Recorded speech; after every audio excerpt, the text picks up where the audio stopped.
students, today we are going to study a new topic, that is kingdom protista. In our previous class we have studied kingdom monera. Now what is protista? Protista are the single celled eukaryotes. That is, single celled means unicellular. As you all know that eukaryotes are the multicellular organisms and prokaryotes are the unicellular organism. But here in this case you will see that eukaryotes are the unicellular organism. In case of protista, they are mostly found in aquatic region. So being eukaryotes, the protistan cell body contains well-defined nucleus.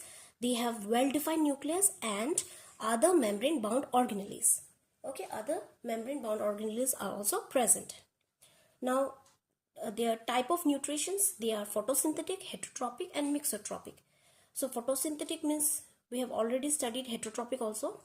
So photosynthetic means those organisms that can make their own food, and heterotrophic means those organisms that depend on other organisms for food. Mixotrophic means organisms that obtain energy and nutrients through both autotrophic and heterotrophic means. They provide both photosynthetic and heterotrophic. Photosynthetic, suppose in presence of light, when there is light, they will do photosynthesis, but when there is no sunlight, they will eat the organism that is present in their surrounding. This protista again include chrysophytes, dinoflagellates, euglenoids, slime molds and protozoa.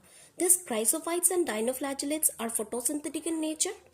These euglenoids are mixotrophic and slime molds and protozoa are heterotrophic. Before I proceed to chrysophytes, I would like to say something about endosymbiotic theory. Endosymbiosis is a type of symbiosis in which one organism lives inside the other. The endosymbiotic theory explains how organelles like mitochondria and chloroplast evolve from prokaryotic cell. Suppose in the environment there may be some photosynthetic prokaryotes, and this eukaryote must have eaten the photosynthetic prokaryotic cell, and they must have decided that they will undergo symbiosis. So photosynthetic prokaryotic must have decided that they will provide food and nutrients to the eukaryotic cell, and in return this eukaryotic cell will provide shelter to the photosynthetic prokaryotes. So in the same way the mitochondria must also have evolved. So it is written how organelles like mitochondria and chloroplast evolved from prokaryotic cells.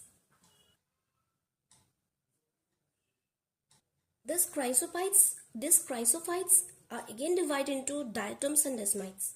Now these diatoms and desmites are mostly found in fresh water as well as in marine environment.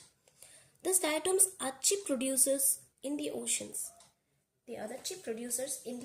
They are microscopic and float passively in the water current.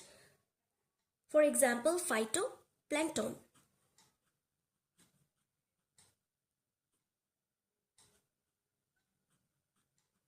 Phyto means plant-like organism.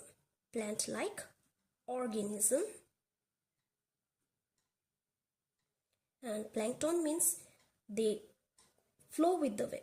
They flow with the waves in the water.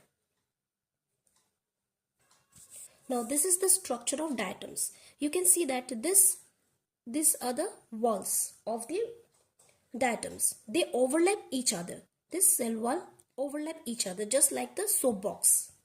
You will see that inside the diatoms you will see that it has chloroplast and mitochondria as well.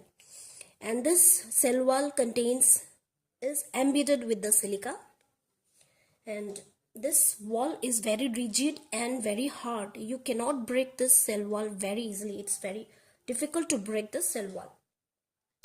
So when this diatom's cell wall accumulated in the ocean, suppose in the oceans this diatomic cell walls may have accumulated for billions of years, and under pressure, this may have transformed into powder-like structures.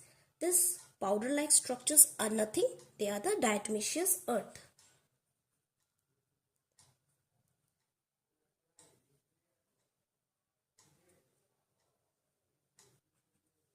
Now, what is the use of this? They are used in polishing. They are also used in filtration of oils and syrups. Now, as I have already told that these diatoms are the chief producers in the oceans.